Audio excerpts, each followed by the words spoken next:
There are only so many hours in the day, and I don't know anyone who wants to spend them vacuuming. Robot vacuums continue to get better and better at taking care of this for us, and the new S8 Pro Ultra from Roborock seeks to be the most advanced robot vacuum yet. But how good is this vacuum at cleaning my smart home, and does it actually save me time?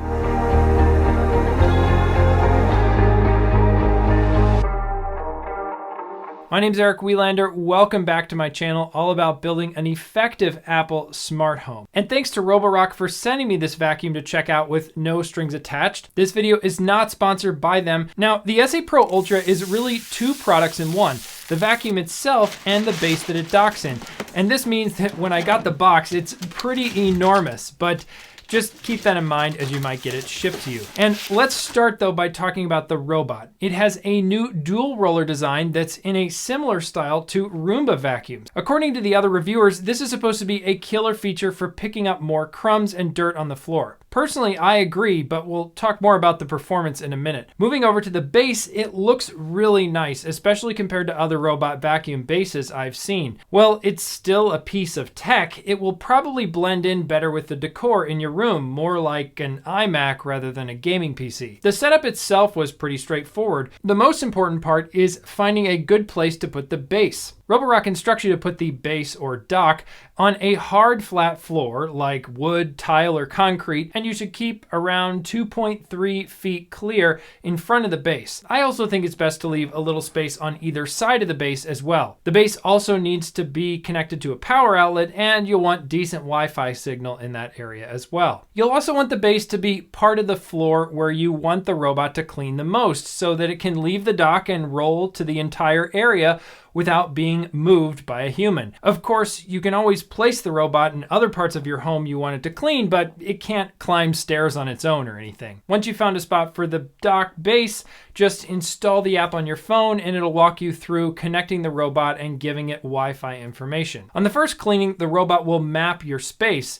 Then you can use the map in the app to assign the room names to different areas. This way, you can use a Siri shortcut or Google or Amazon command to ask the robot to clean, let's say, the kitchen, the dining room, or another custom area you create. I find this handy to get the dining room clean after a mealtime. Speaking of, if you haven't used a robot vacuum to keep a space clean, it should generally run more frequently than you might otherwise vacuum the space. For the S8 Pro Ultra, this also helps it fine-tune the map of the space, as it will automatically mark consistent obstacles to avoid, like the air vents on my floor. It also just helps keep the floor consistently clean. For keeping the floor clean, the dual rollers do help pick up lots of dirt, but the S8 Pro Ultra's mop is another key feature for doing this. When I first heard about a mop on a robot vacuum, I thought it was for literally mopping the floor like a human would do, but after some experience, I would say it's more better at removing dust and dirt from the floor. It also just adds a nice level of shine to hardwood floors, and compared to other mopping robots I've tried,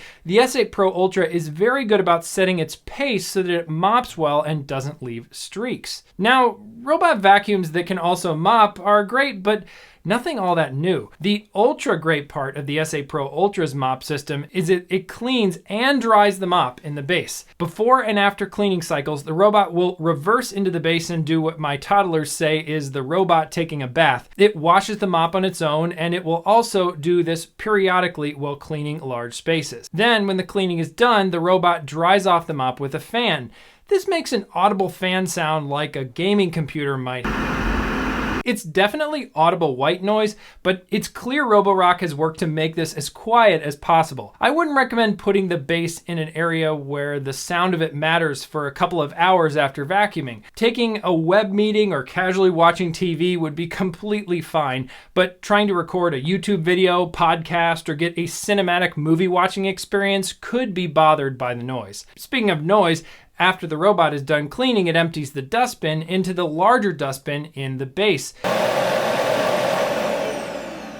In my experience, this sounds as loud as, let's say, a regular vacuum at full power for about 10 to 15 seconds. But you don't have to clean or empty the dustbin in the vacuum nearly as often since it's taken care of. The base has a replaceable vacuum bag which you can use to remove when it's full. These disposable bags are pretty standard in robot vacuums these days, but I think a reusable plastic one like the dustbin in the vacuum would be better. One problem with emptying the dustbin from the vacuum though in this case is I find animal hair gets stuck in the vacuum dustbin. With all the extra bells and whistles on the S8 Pro Ultra, I don't think Roborock left a wide enough opening to allow for clumps of hair to get through. After 5 to 10 vacuumings, it seems to fill up and needs to be checked by a human. You really should be checking the dustbin in the vacuum this frequently anyway, so I don't see it as a huge annoyance, but keep this in mind depending on how much pet or human hair your vacuum is cleaning on a regular basis. Overall, the S8 Pro Ultra does a phenomenal job avoiding obstacles. New in the S7 last year, Roborock added the ability to avoid poop on the floor, which could make for a big mess if your robot tried to clean that. I never tested that feature myself, but it should still work as advertised on the S8 series of vacuums too. While the obstacle avoidance is state of the art in my opinion, you still want to pick up things and keep the floor as clear as possible for the vacuum. Our routine is that my kids and I pick up the toys on the first floor in the evening before bedtime. Then we start the vacuum while we are upstairs getting them ready for bed. I find the Roborock vacuum still struggles in grabbing shoelaces if you leave your shoes out, and also my thick entryway rugs. These gray entryway rugs from Target have buffeted a number of different robot vacuums I've had over the years. The S8 Pro Ultra is definitely the smartest at navigating them, but it's still had a few instances of turning them over. Another challenge was these small Brio logs my kids play with. They were left out in the basement and got caught up in the dual rollers of the vacuum, stopping the cleaning process. I don't think you should ever count on a robot though to navigate a very messy room. Even if it can, so much of the floor won't get vacuumed. A little effort in getting things off the floor goes a long way in benefiting from the great work this vacuum can do. The base has dirty and clean water bins on the top for the mop. These are very well designed with easy handles to pick up. Emptying the dirty water bin smells like dumping water from a boat marina.